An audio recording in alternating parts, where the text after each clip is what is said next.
नमस्कार, मैं हूं संतोष पाठक और एक बार फिर से आपका स्वागत कर रहा हूं द न्यूज लॉन्चर पर।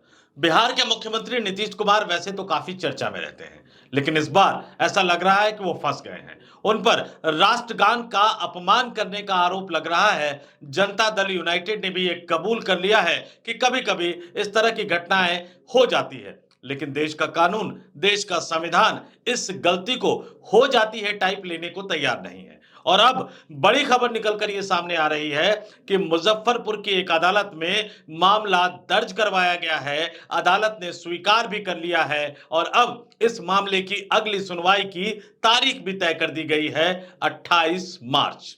और मैं आपको बता दूं कि अगर कानून ने सही तरीके से काम किया तो बिहार के मुख्यमंत्री नीतीश कुमार को 3 साल तक की सजा मिल सकती है। मुजफ्फरपुर के एसीजेएम पश्चिमी कोर्ट में यह मामला दर्ज करवाया गया है और आज दिन भर वैसे भी बिहार मुख्यमंत्री नीतीश कुमार के उस अपमान के वाक्य को लेकर राजनीतिक रूप से गरमाया रहा। बिहार के विधानसभा में जबरदस्त हंगामा देखने को मिला, बिहार विधान परिषद में जबरदस्त हंगामा देखने को मिला।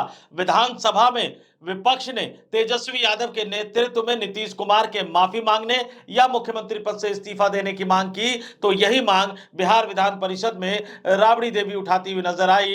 विधानसभा परिसर के बाहर धरना प्रदर्शन भी विपक्षी दलों ने किया। तेजस्वी यादव ने तो यहां तक कह दिया कि प्रधानमंत्री मोदी क्यों चुप है, बीजेपी कोटे से बने 2 उप मुख्यमंत्री कहां गायब है, कहां गायब है विजय सिन्हा और सम्राट चौधरी। प्रधानमंत्री नरेंद्र मोदी के लाडले मुख्यमंत्री ने राष्ट्रगान का अपमान कर दिया है, बीजेपी का राष्ट्रवाद कहां गया।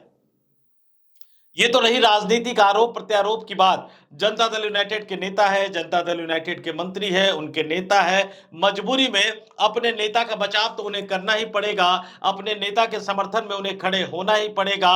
और जनता दल यूनाइटेड के नेता सामने आकर मुख्यमंत्री नीतीश कुमार के इस शर्मनाक कृत्य को भी बचाते हुए नजर आए, इसका बचाव करते हुए नजर आए। नीतीश कुमार के करीबी मंत्री अशोक चौधरी ने यह कबूल कर लिया कि जाने अनजाने में कभी-कभी इस तरह की घटनाएं हो जाती हैं। जाने अनजाने में घटनाएं हो जाती है। राष्ट्रगान का अपमान, देश का अपमान, क्या जाने अनजाने में हुई घटना कहकर इसको खारिज किया जा सकता है? इसको नजरअंदाज किया जा सकता है? आप पहले अशोक चौधरी का बयान सुनिए, क्या कह रहे हैं वो। अब राष्ट्रगान के ऊपर जिस तरह का इशू इन लोगों ने क्रिएट किया है, तो ऐसा लगता है कि नीतीश कुमार से राष्ट्र विरोधी कोई है ही नहीं। ये तो कभी कभी जाने अनजाने में कुछ घटनाएं इस तरह की हो जाती है, जिसका आदमी, ये बात सत्य है कि नीतीश कुमार के लिए और नीतीश कुमार जैसे नेता के लिए अगर जिस शब्दों का ये लोग प्रयोग विपक्ष कर रहा है, ये खुद जिसके थाली में 75 तो छेद है, जिनका नेता से लेकर के उनका पूरा परिवार किस तरह से भ्रष्टाचार के अखंड उसमें डूबा हुआ है, वो लोग आज नीतीश कुमार पर टीका टिप्पणी कर रहे हैं। नीतीश कुमार के राष्ट्रभक्ति, नीतीश कुमार के प्रदेश के राज्य के प्रति भक्ति, राज्य की आने वाली पीढ़ी के प्रति उनकी संवेदनशीलता, इस पर कोई प्रश्न चिन्ह उठा सकता है? ये बिना इशू का इशू उठा करके नीतीश कुमार को नीचा गिराने का विपक्ष की है कि नीतीश कुमार अगर अस्वस्थ है तो अपने बेटे को मुख्यमंत्री बना दे, इसलिए कि नीतीश कुमार हमेशा परिवारवाद के विरोध में बात करते हैं, तो वो लोग तो चाहते हैं कि इसमें नीतीश कुमार को घेरा जाए। ये तो निर्णय नीतीश जी को करना है ना, कब उनके बेटे आएंगे, कब वो आएंगे। नीतीश जी पूरी तरह से प्रदेश के शासन पर उनका ग्रिप है। सुन लिया आपने अशोक चौधरी साहब क्या कह रहे हैं। उनकी देशभक्ति पर तो कोई सवाल नहीं उठा रहा, नीतीश कुमार की देशभक्ति पर वाकई कोई सवाल नहीं उठा रहा।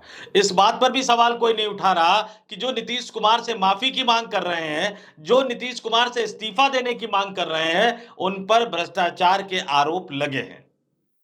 लेकिन जाने अनजाने में हुई घटना, मुख्यमंत्री की देशभक्ति का आड़ लेते हुए नजर आ रहे हैं आप। और जब राबड़ी देवी के बयान के बारे में पूछा गया कि वो मुख्यमंत्री नीतीश कुमार को गद्दी छोड़कर निशांत कुमार को मुख्यमंत्री बनाने की सलाह दे रहे हैं, तो ये अशोक चौधरी साहब ये कहते हुए नजर आए कि नहीं, वो तो इसलिए सलाह दे रही है ताकि परिवारवाद का आरोप लगाया जा सके। यानी चित भी मेरी, पट भी मेरी, ये सब जानते हैं कि निशांत कुमार राजनीति में आएंगे, बस सही मौके का इंतजार किया जा रहा है। और ये अशोक चौधरी को भी पता है, जनता दल यूनाइटेड के बड़े बड़े नेताओं को भी पता है, जनता दल यूनाइटेड के विधायकों तक को भी ये पता लग गया है। होली के दिन को याद कर लीजिएगा, लेकिन चूंकि नेता का बचाव करना है और कई बार आपको शर्मनाक कृत्यों का भी बचाव करना होता है, तो भला क्या बोलेंगे जेडीयू के नेता। लेकिन अदालत ने संज्ञान ले लिया है, अदालत ने इस मामले का संज्ञान ले लिया है। अगली सुनवाई की तारीख तय हो गई है और बार-बार इस बात का जिक्र मैं कर रहा हूं कि इस बार ऐसा लग रहा है कि नीतीश कुमार बुरे फंस गए हैं। विपक्षी दल लंबे समय से उनके मानसिक स्वास्थ्य पर तो सवाल उठा ही रहे थे, लेकिन राष्ट्रगान करते समय जिस तरह की हरकत नीतीश कुमार करते नजर आ रहे थे, उस हरकत ने इस बार उनको फंसा दिया, क्योंकि ये आमतौर पर राजनीति का मुद्दा भर नहीं रह गया है, बल्कि ये राष्ट्रगान के सम्मान और अपमान से जुड़ा मुद्दा बन गया है। और इसलिए कानूनी कार्रवाई अब आगे होगी, और अगर ढंग से होगी तो नीतीश कुमार को जेल जाना पड़ेगा, 3 साल तक की सजा भी हो सकती है। और उस हालत में न वो एमएलए बन पाएंगे, न वो एमएलसी बन पाएंगे, और जो भी है उस पद से उनको निश्चित तौर पर इस्तीफा देना पड़ेगा। नीतीश कुमार के खिलाफ कहां मामला दर्ज हुआ, किन किन धाराओं में मामला दर्ज करवाया गया, आपके स्क्रीन पर मैं नवभारत टाइम्स की एक खबर दिखा रहा हूं। उस खबर को देखिए। हेडलाइन, नीतीश कुमार पर मुजफ्फरपुर कोर्ट में परिवाद दायर, मुख्यमंत्री पर राष्ट्रगान का अपमान करने का आरोप, सियासी बवाल जारी। और नीचे खबर दी गई है, तो पूरा विस्तार से इस खबर के बारे में बताया गया है।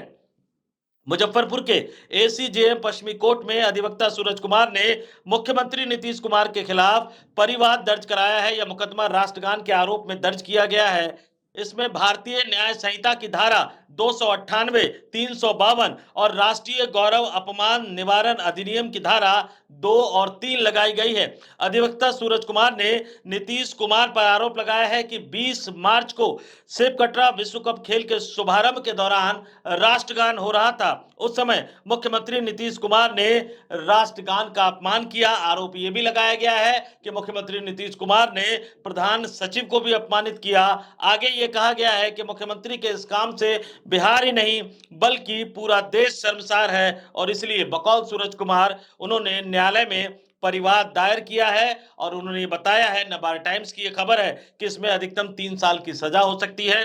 कोर्ट में इस मामले की अगली सुनवाई 28 मार्च को होगी, यानी 28 मार्च को अदालत इस मामले पर आगे की सुनवाई करेगी। और अगर गंभीर कार्रवाई होती है मुख्यमंत्री नीतीश कुमार के खिलाफ उनके अपने ही गृह राज्य के मुजफ्फरपुर की अदालत में, तो फिर जेडीयू का ये बचाव जो है वो काम नहीं आएगा। जेडीयू नेताओं का जो तर्क है वो भी काम नहीं आएगा कि जाने अनजाने में इस तरह की घटनाएं हो जाती है। फिर जो काम आएगा वो एक ही चीज काम आएगा, जो विपक्षी दल मुख्यमंत्री नीतीश कुमार के स्वास्थ्य को लेकर बोलते रहे हैं, लेकिन उसको स्वीकार करने का अपना एक अलग खतरा है। अगर आप स्वीकार कर लेंगे कि कहीं ना कहीं कुछ गड़बड़ है, तो क्या ऐसे व्यक्ति को बिहार जैसे राज्य का या किसी भी राज्य का मुख्यमंत्री बने रहने का नैतिक अधिकार है या नहीं, ये सवाल जितना ज्यादा इस बार जनता दल यूनाइटेड से पूछा जाएगा, उससे भी कहीं ज्यादा भारतीय जनता पार्टी से भी पूछा जाएगा। विपक्षी दल इस मुद्दे को जोर शोर से इसलिए उठा रहे हैं क्योंकि पहली बार उनके हाथ ऐसा मुद्दा लग गया है जिससे नीतीश कुमार भी फंसते हुए नजर आ रहे हैं, जिससे भारतीय जनता पार्टी और देश के प्रधानमंत्री नरेंद्र मोदी भी फंसते हुए नजर आ रहे हैं, जो भागलपुर की रैली में मंच से नीतीश कुमार को लाडला मुख्यमंत्री बता चुके हैं। विपक्ष इसी पर सवाल उठा रहा है। विपक्ष इस मुद्दे को छोड़ने को तैयार नहीं है, क्योंकि राष्ट्रवाद और देशभक्ति के आवरण के तले ही भारतीय जनता पार्टी अपने सिद्धांत, अपने एजेंडे को प्रचारित और प्रसारित करती रही है। इसलिए विपक्षी दलों ने पूरी तैयारी कर ली है। विधानसभा विधान परिषद में आज हंगामा किया गया, कई बार सदन की कार्रवाई को स्थगित किया गया। कल बताया जा रहा है कि पूरे बिहार में विरोध प्रदर्शन करने की तैयारी की जा रही है, और अगर नीतीश कुमार आगे बढ़कर माफी नहीं मांगते हैं या इस्तीफा नहीं देते हैं, तो रविवार को यह हो सकता है कि बिहार के तमाम विपक्षी दल राजभवन तक मार्च करते हुए नजर आए। और अगर राज्यपाल साहब मिलने को तैयार हो जाए तो उन्हें इससे जुड़ा ज्ञापन भी दिया जाएगा। तो तय मानकर चलिए कि बिहार की राजनीति में असली खेला अब शुरू होने जा रहा है, लेकिन इस बार खेला लालू यादव, तेजस्वी यादव नहीं करेंगे, नीतीश कुमार तो कतई नहीं करेंगे। इस बार खेला अदालत कर सकती है और अगर चाहे तो जज साहब कर सकते हैं। बिहार की राजनीति की पूरी तस्वीर बदल जाएगी। इस वीडियो में इतना ही। मुझे यानी संतोष पाठक को दीजिए इजाजत और आप तमाम लोग देखते रहिए द न्यूज लॉन्चर। नमस्कार।